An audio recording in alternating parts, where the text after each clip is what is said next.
Typing coaching centre में विजय का पहला दिन था।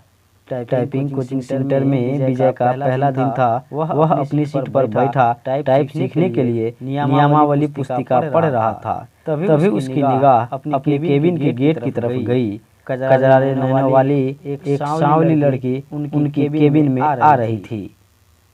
लड़की उसकी बगल वाली सीट पर आकर बैठ गई। टाइपर ने ठीक किया और टाइप करने में मशगूल हो गई।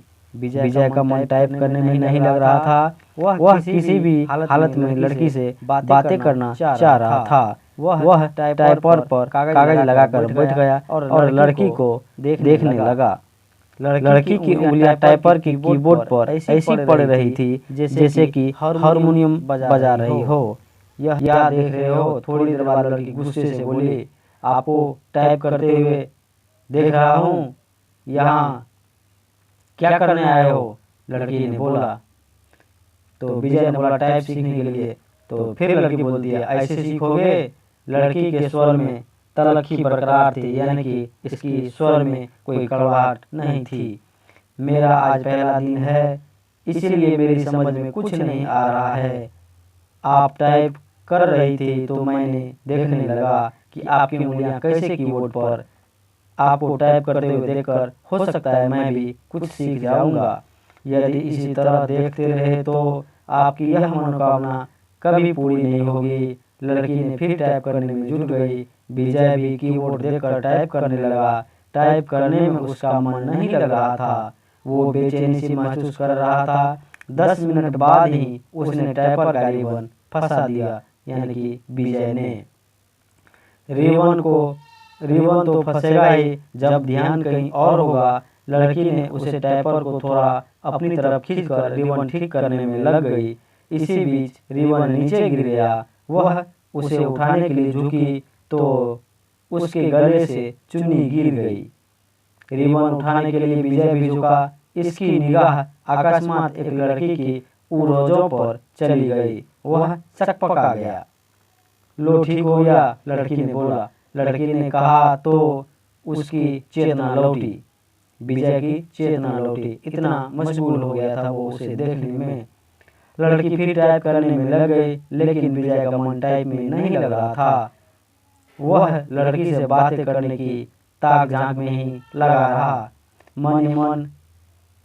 मन नहीं लग रहा। अचानक लड़की ने उनसे पूछा तो बातें खिल गई। लगता है कि सीख भी नहीं पाऊंगा। आसार तो कुछ ऐसे ही देखते हैं, लड़की बोली।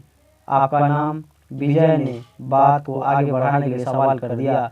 सरिता, अच्छा नाम है, लेकिन मुझे इस नाम से नफरत है, सरिता ने बोली। फिर विजय बोला, क्यों? इसका कोई एक कारण हो तो बताओ। यह कहते ही सरिता अपनी सीट से उठी और पर्स कंधे में टांगते हुए केबिन से बाहर निकल गई। विजय उसे जाते हुए देखता रहा। उसके जाने के बाद उसने टाइपर पर डाली। टाइपर उसे उदास सा लगा और दुनिया बदल सी गई। इसी दिन से विजय हवा में उड़ने लगा। रातों को अपनी छत पर घूमने लगा, तारे गिनता और उससे बातें करता। चांदनी रात में बैठकर कविताएं लिखता। गर्मी की धूप उसे गुनगुनी सी लगने लगी। दुनिया गुलाबी सी हो गई। जिंदगी गुलाब का फूल। आंखें से नींद गायब हो गई। वह ख्यालों में पैदल ही कई किलोमीटर तक घूम आता था।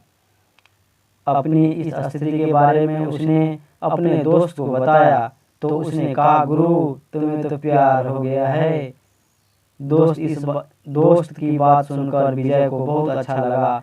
अगले दिन विजय ने सरिता से कहा कि आप पर एक कविता लिखी हूँ, चाहता हूँ कि आप इसे जरूर पढ़े। विजय ने कहा सरिता से, यह भी खूब रही, जान न पहचान तू मेरा मेहमान। कितना जानते हैं आप मुझे? लड़की ने बोली।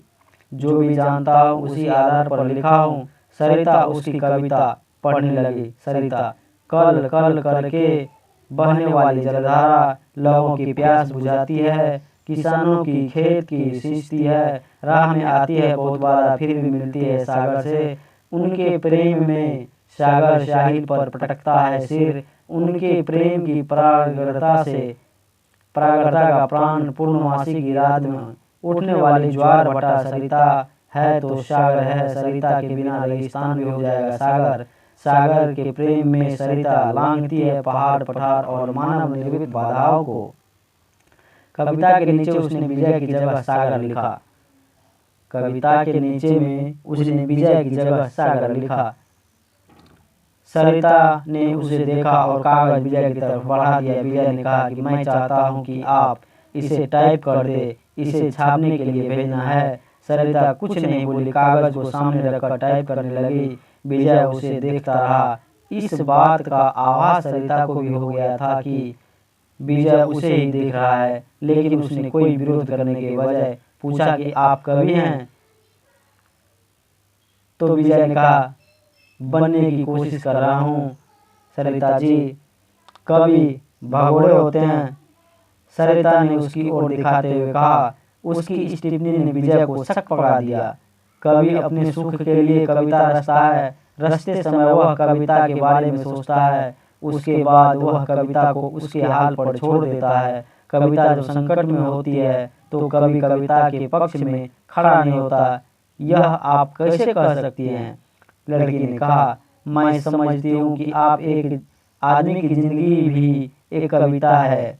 मैं समझती हूँ कि आदमी की जिंदगी भी एक कविता है। मेरी जिंदगी एक कविता है। मेरी जिंदगी मुझे अच्छी नहीं लगती, इसीलिए कविता भी मुझे अच्छी नहीं लगती। अरे वाह, आप तो कवि हैं। अभी आपने जो कहा वह कविता है। कविता नहीं, कविता का प्रलाप है। उसकी वेदना जो उस कवि के कारण उपजी है।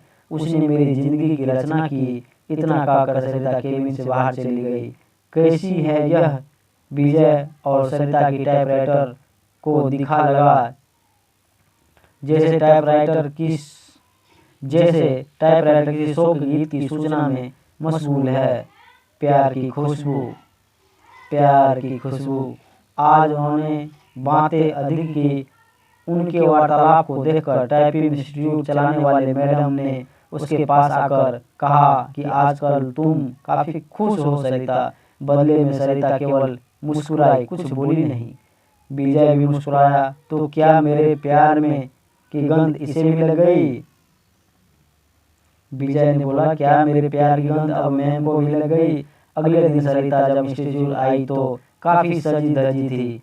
नया गुलाबी सूट पहनी थी, बालों का स्टाइल बदला हुआ था। विजय को सरिता का यह बदलाव रूप बहुत ही भयावह अच्छा लगा। यह अपनी भावनाओं को दबा नहीं पाई, बोला, काफी सुंदर लग रही हो आज। जवाब में सरिता ने बोली, सरिता ने मुस्कुराते हुए थैंक्स का फूल जब उसकी तरफ फेंका तो उसकी इच्छा हुई कि वह खड़ा होकर नाचने लगे और जोर जोर से चिल्लाए कि उसे प्यार हो गया। ग्रह नक्षत्रों की चाल। आदमी जब निराश होता है या फिर लक्ष्य के प्रति उसकी स्थितियां साफ होती है तो वह धर्म और ज्योतिषी की शरण में चला जाता है। विजय ने भी हालत ऐसे ही थी। वह सरिता को चाहने लगा था, लेकिन सरिता ने उसे कहती है यह स्पष्ट नहीं था। वह अपनी बेरोजगारी से भी परेशान था। घर वाले शादी के लिए अलग से दबाव डाल रहे थे, लिहाजा एक दिन वह ज्योतिषी के पास चला गया। नौकरी पाने के लिए वह ज्योतिषी के नुस्खे पूछता रहता था। उसने सोचा कि प्रेम पाने के लिए भी गृह नक्षत्रों की जान ली जाए। नौकरी के लिए ज्योतिषी कभी कहता कि आपकी कुंडली में काल सर्प दोष है, जो आपको शुभ कार्यों में बाधक है। इसकी शांति के लिए घर में मोर पंख रखे और प्रतिदिन उसे 2-3 बार अपने शरीर पर घुमाए। सोमवार के दिन चांदी से बना सर्प एक जोड़ा शिवलिंग पर चढ़ाए। नित्य गणेश जी की उपासना करें। धैर्य पूर्वक ऐसा करने पर ही रोजगार प्राप्ति की संभावना बनेगी। विजय ने अभी तक उसके बताए हर नुस्खे को आजमाया, लेकिन आज तक कोई संभावना नहीं हुआ। शिकायत करने पर वह कह देता कि आप पर भाग्य ये शुक्र की महादशा चल रही है। शुक्र के बलवर्धन के लिए शुक्रवार को दिन 5:30 रत्ती का अपूर्ण चांदी में जुड़वाकर दहिना माध्यम में धारण करना होगा। पंडित जी, मेरी कुंडली में प्रेम है कि नहीं? विजय ने पूछा। तो पंडित ने बोला, ना है ना, बहुत है। कुंडली पर सरसरी नजर डालते हुए ज्योतिषी ने कहा, प्रेम विवाह का योग है, लेकिन कुछ बाधाएं हैं। प्रेम विवाह में क्या लफड़ा है? विजय ने बोला, आप पर शुक्र की महादशा चल रही है, जो अशुभ फलप्रद है। गोचर में भी आपकी राशि पर शनि का 7.5 चल रही है। शनि शांति के लिए प्रत्येक शुक्रवार को कुत्तों को सरसों का तेल से बना मीठा पराठा खिलाएं। ग्रह शांति के उपरांत ही प्रेम में सफलता की भावना बन सकती है। सब ढकोसला है। इतने दिनों से आप एक नौकरी के लिए मुझसे क्या क्या नहीं करवाते रहे हैं।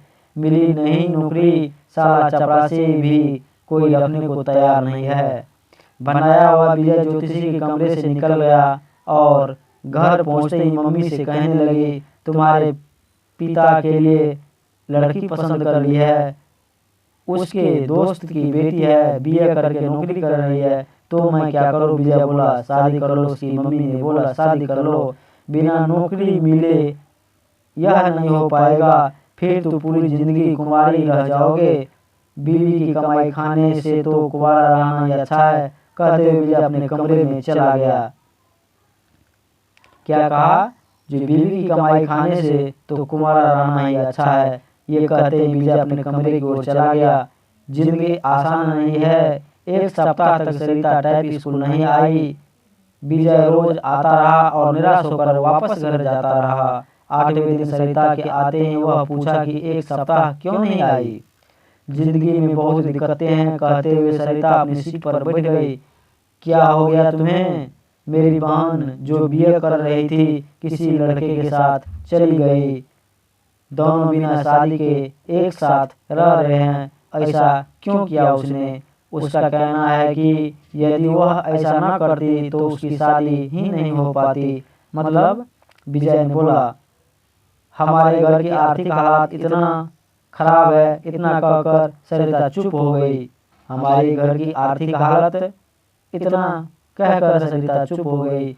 मुझे नहीं लगता है कि आपकी बहन ने गलत किया है। आज की युवा पीढ़ी विद्रोही हो गई है और परंपराओं को तोड़कर नई नैतिकता गाड़ रही है। समय के साथ सब ठीक हो जाएगा, पर माँ तो नहीं समझती। हाँ, उसके लिए समझाना थोड़ा मुश्किल है, लेकिन आजकल तो सब चलता है। हमारा समाज बदल रहा है। बिना शादी के एक साथ रहना पश्चिमी परंपरा है। तो पश्चिमी परंपरा है, लेकिन अब ऐसा हमारे यहाँ भी होने लगा है।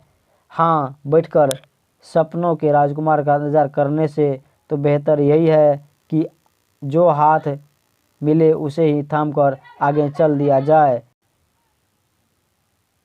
4 दिन ही सही, जिंदगी में बाहर तो आएगी। विजय को लगा कि कह दे कि फिर तुम्हें मेरे साथ क्यों नहीं चलती, हम शादी कर लेते हैं। पर वह नहीं कह पाया। जानते हैं कि मेरा बहन 12वीं में पढ़ रही थी। उसकी भी एक लड़के से प्रेम चल रहा था। वो दोनों एक दूसरे के शादी करने के लिए तैयार थे। अगले साल बालिग होते ही शादी कर लेंगे। विजय के मन में आया कि कह दे कि अच्छा ही है, वह अपने आप पर खोज ले तो तुम्हें परेशानी नहीं होगी। वैसे भी 5,000 रुपये की नौकरी में तुम्हें कौन सा राजकुमार उन्हें दे पाओगी। अच्छा है कि वह अपने अपने प्रेमियों के साथ भाग जाएं, विजय ने बोला। बातों बातों में एक दिन सरिता ने उसे बताया कि उसके पिता की मौत हो चुकी है और वह 3 बहनें, उनका कोई भाई नहीं है। बहनों में वही सबसे बड़ी है और ऑफिस में काम करती है और उसे 5,000 रुपया मासिक वेतन मिलता है। दूसरी जगह काम करने के लिए उसे पार्ट टाइम सीख रही है। विजय को अपने एक दोस्त के साथ घटी ऐसी घटना की याद आई। उसके दोस्त की बहन अपनी बड़ी बहन के अधेड़ से ब्याह होने के बाद प्रेमी के साथ भाग गई थी। उसके बाद उसका दोस्त गुस्से में उबल रहा था। तब विजय ने कहा कि शांत रहो यार, वे दोनों जहाँ हो कुशल से रहो। उन्होंने जो किया अच्छा ही किया।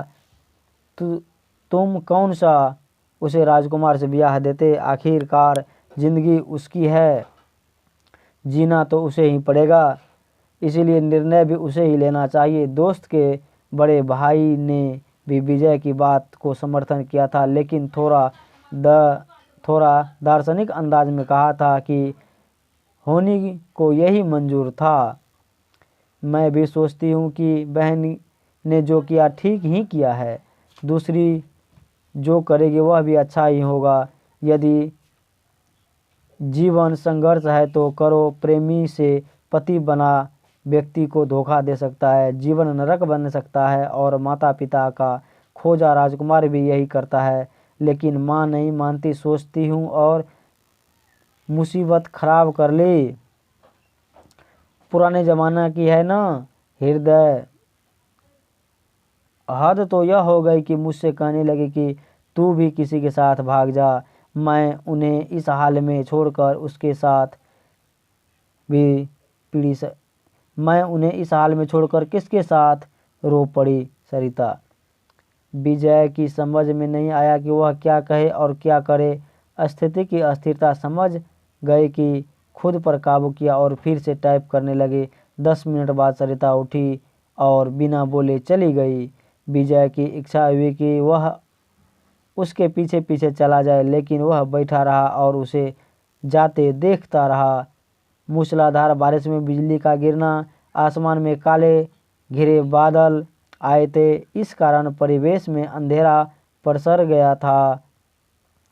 रह रह कर आसमान में बिजली चमकती और बादल गरजते। ऐसे मौसम में भी विजय टाइपिंग स्कूल जाने के लिए तैयार था। वह सरिता से मिलना चाहता था। जब वह घर से निकला तो बूंदाबूंदी बारिश हो चुकी थी। फिर भी वह तेज कदमों से टाइपिंग स्कूल की तरफ बढ़ने लगा। कुछ ही दूर गया होगा कि बारिश तेज हो गई। सड़क पर चल रहे लोग भागकर किसी छांव में खड़े हो रहे अपनी मस्ती भीगता हुआ चला जा रहा था। विजय अपनी मस्ती में भीगता हुआ चला जा रहा था। इंस्टीट्यूट पहुंचकर उसे पता चला कि सरिता नहीं आई है। इतनी बारिश में आने की क्या ज़रूरत थी? मैडम ने विजय से कहा। आप नहीं समझोगी, सब समझती हूँ, लेकिन अब सरिता यहाँ कभी नहीं आएगी। विजय ने बोला। क्यों? आपको कैसे पता? उसका फ़ोन आया था। उसने कहा कि यदि आप आओ तो बता दो। वह कभी नहीं आएगी। विजय की आवाज़ किसी कुएं में से आती हुई। विजय टाइपिंग स्कूल से बाहर आया। बाहर मूसलाधार बारिश हो रही थी।